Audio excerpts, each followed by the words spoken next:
Assalamualaikum students. Biology series is now started through this channel. Welcome to the bright future. Biology series का हम आगाज़ करने जा रहे हैं। हम इस पूरे सेशन में कोर्स कंप्लीशन के साथ साथ जो एक्सरसाइजेज हैं उनको भी सॉल्व करेंगे। चैप्टर के लास्ट में जो क्वेश्चंस दिए होते हैं उनको भी सॉल्व करेंगे, क्योंकि बोर्ड एग्ज़ाम में उन क्वेश्चंस में से लाजमी एक या दो क्वेश्चंस पूछे जाते हैं, शॉर्ट क्वेश्चंस में भी और लॉन्ग क्वेश्चंस में भी। एक्सरसाइजेज को भी सॉल्व करेंगे, क्योंकि ऑब्जेक्टिव पेपर में 12 मार्क्स की आती है। तो अगर किसी स्टूडेंट की एक्सरसाइज अच्छे से कंप्लीट होगी तो इट मीन्स कि वो अपनी ऑब्जेक्टिव का मार्क्स सिक्योर कर सकता है। पेपर पैटर्न को भी डिस्कस करेंगे कि आपका पेपर पैटर्न कैसा होना चाहिए, कि बोर्ड पेपर पैटर्न क्या है और आपने अपना पेपर किस पैटर्न के मुताबिक अटैम्प्ट करना है, क्योंकि बहुत से स्टूडेंट्स इस बात में कंफ्यूज रहते हैं कि बोर्ड पेपर पैटर्न क्या है और उन्होंने अपना पेपर किस पैटर्न के मुताबिक अटैम्प्ट करना है। तो पेपर पैटर्न को डिस्कस करेंगे, बोर्ड पेपर पैटर्न को डिस्कस करेंगे, क्योंकि अगर पेपर को बोर्ड पेपर पैटर्न के मुताबिक अटैम्प्ट ना किया जाए तो मार्क्स लूज होने का खदशा रहता है। प्रेजेंटेशन को डिस्कस करेंगे, क्योंकि मोस्टली स्टूडेंट्स इस चीज़ को इम्पोर्टेंस नहीं देते कि प्रेजेंटेशन कितनी अहमियत रखती है एक साइंस पेपर में, क्योंकि एग्जामिनर को स्टूडेंट से एक साइंस पेपर में दो ही चीज़ों की रिक्वायर होता है। फर्स्ट है प्रेजेंटेशन और सेकंड है डायग्राम्स। तो प्रेजेंटेशन भी आपको सिखाएंगे कि आपने लेबलिंग कहाँ करनी है, हेडिंग्स और सब हेडिंग्स वगैरह आपने कहाँ पुट करनी है, आपने मार्जिन्स कहाँ लगाने हैं, स्केलिंग कैसे करनी है, आपने मार्कर्स कैसे यूज़ करने हैं, किस कलर के मार्कर्स आप यूज़ कर सकते हैं और आपने कट मार्कर का इस्तेमाल कैसे करना है। डायग्राम्स आपको सिखाएंगे कि आपने डायग्राम्स कैसे बनाने हैं। 9th और 10th स्पेशली बायोलॉजी के पेपर में, क्योंकि साइंस पेपर है तो साइंस पेपर में डायग्राम्स ज़रूर स्टूडेंट्स को बनानी आनी चाहिए और इसके मार्क्स भी अच्छे खासे मिल जाते हैं क्वेश्चन के। तो डायग्राम भी आपको सिखाएंगे कि आपने डायग्राम्स किस मार्कर से बनाने हैं या किस पेन से बनाने हैं, या आपने डायग्राम्स की लेबलिंग कैसे करनी है। और अप टू डेट और मॉडल पेपर्स को भी देखेंगे। वो स्टूडेंट्स जो अपना 100% नहीं दे सकते या जिनके जो एवरेज स्टूडेंट्स हैं जो अब फुल बुक तैयार नहीं कर सकते, तो उनके लिए अप टू डेट और मॉडल पेपर से भी हम गाइडेंस प्रोवाइड करेंगे। लेकिन अप टू डेट और मॉडल पेपर का हरगिज़ मतलब ये नहीं है कि जो स्टूडेंट बुक तैयार नहीं कर सकते तो वो अप टू डेट या मॉडल पेपर पूरे का पूरा याद करने बैठ जाएं। पूरे का पूरा अप टू डेट और मॉडल पेपर नहीं याद करना, सिलेक्टिव स्टडी और स्मार्ट स्टडी भी सिखाएंगे आपको। और इम्पोर्टेंट क्वेश्चंस जो है बोर्ड पेपर के रिगार्डिंग वो भी आपसे डिस्कस किए जाएंगे, क्योंकि हमने बोर्ड पॉइंट ऑफ व्यू को लेकर चलना है। तो हमारी कोशिश है कि हर स्टूडेंट अपने पेपर में अच्छे मार्क्स सिक्योर कर सके। कुछ टिप्स एंड ट्रिक्स आपको बताई जाएंगी कि आपने पेपर को सॉल्व कैसे करना है। तो चलते हैं अपने नेक्स्ट टॉपिक की तरफ। आज का जो हमारा टॉपिक है वो है ब्रांचेस ऑफ बायोलॉजी। आज हम कुछ ब्रांचेस इसकी। नेक्स्ट जो ब्रांच है वो है फिजियोलॉजी।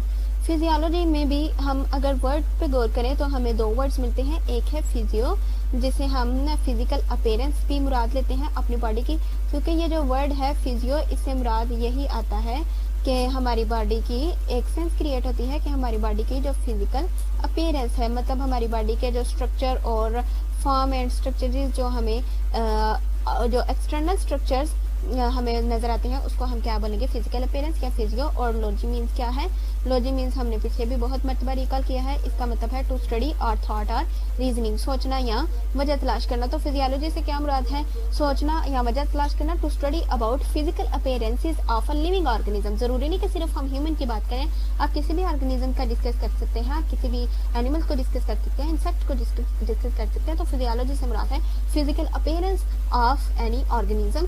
इस चीज को स्टडी करने को क्या कहते हैं, physiology. This branch deals with the study of functions of the different parts of living organism. Different parts को स्टडी करना और उनके फंक्शंस को स्टडी करना, किसी भी जानदार के जो डिफरेंट पार्ट्स हैं वो उनका स्ट्रक्चर क्या है, और साथ में ये स्टडी करना कि उनका फंक्शन क्या है। जैसे कि यहाँ पे एक पूरे ह्यूमन फिजियोलॉजी यहाँ पे शो हो रही है। तो ये स्ट्रक्चर कौन सा है, ब्रेन है। ब्रेन का एक अलग फंक्शन है। ये जो स्ट्रक्चर है ये क्या है, लंग्स है। लंग्स का अपना एक अलग फंक्शन है। इसी तरीके से ये क्या है, ये लीवर है। लीवर जिगर को बोलते हैं और लीवर का अपना एक अलग फंक्शन है। This is bladder and bladder मसाने को बोलते हैं। ब्लेडर का अपना एक अलग फंक्शन है। ब्लेडर का फंक्शन क्या है, ये यूरिन को स्टोर करता है।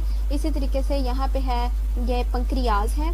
सॉरी स्टमक है ये, तो स्टमक किसे बोलते हैं, स्टमक मैदे को बोलते हैं। स्टमक का फंक्शन क्या है, ये फूड को डाइजेस्ट भी करता है, फूड को स्टोर भी करता है। ये स्मॉल एंड लार्ज इंटेस्टाइन है। Small and large intestine is also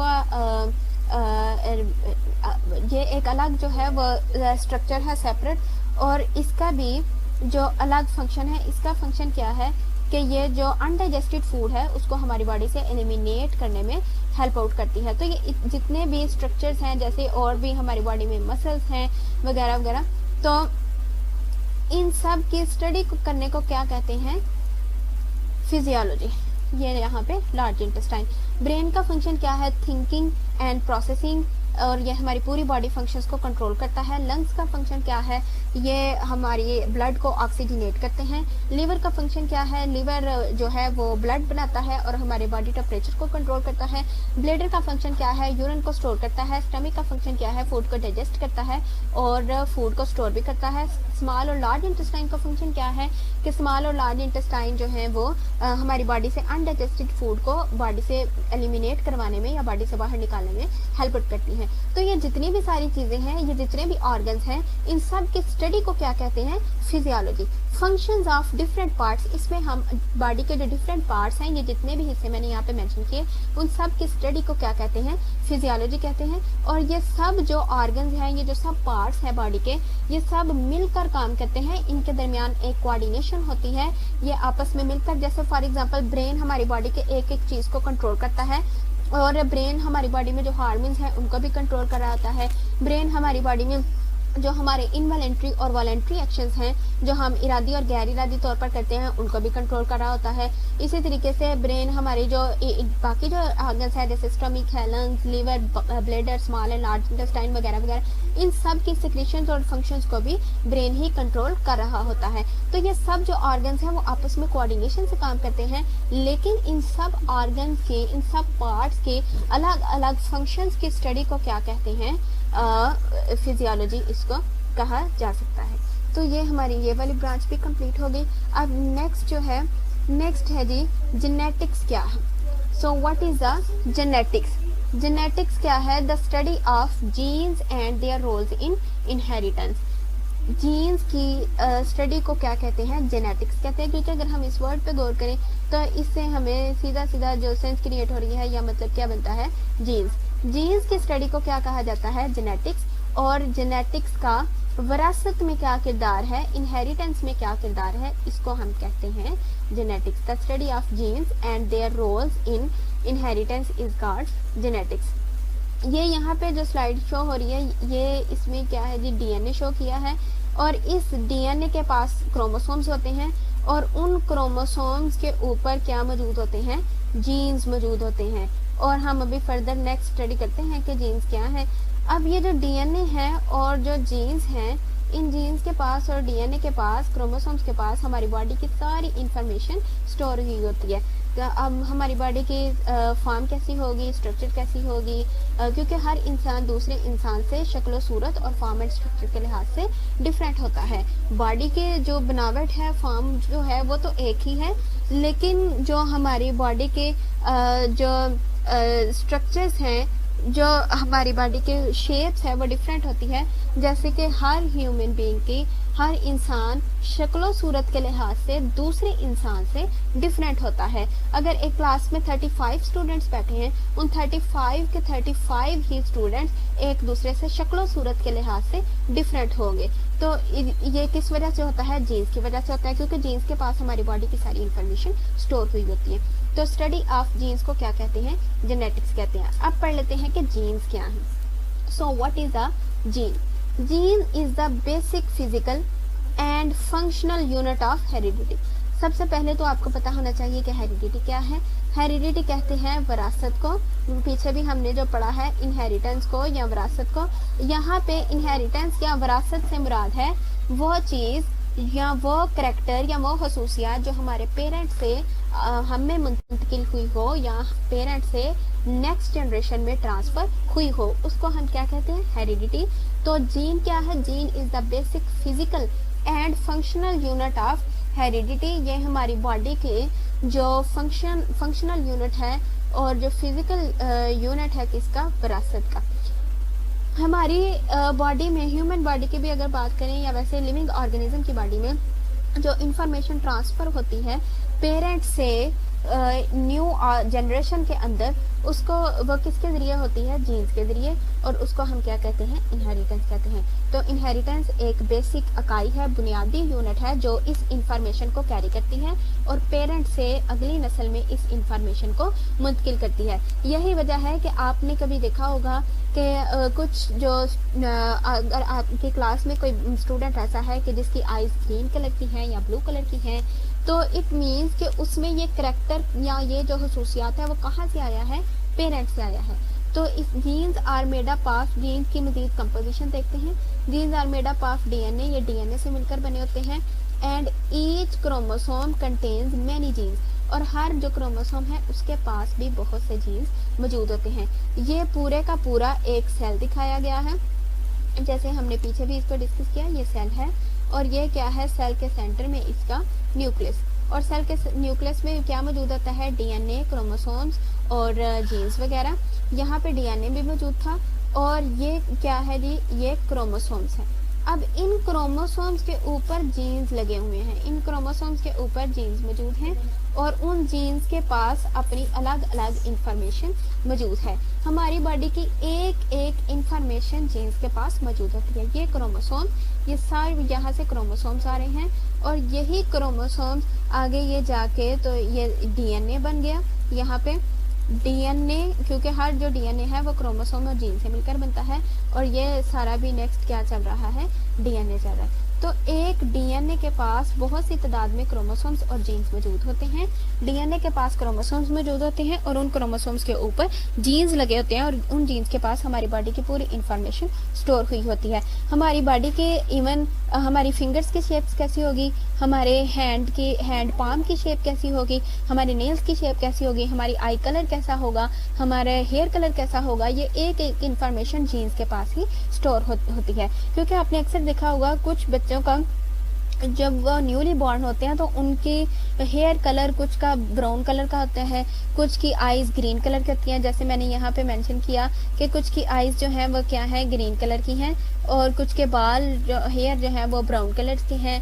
कुछ के जो हैंड फिंगर्स की लेंथ है वो बहुत ज़्यादा लंबी होती है, कुछ के जो हैंड पाम है उनकी शेप डिफरेंट होती है। तो वो जो खसूसियात हैं वो किससे ट्रांसफ़र होकर आती हैं? पेरेंट्स से नेक्स्ट जनरेशन में।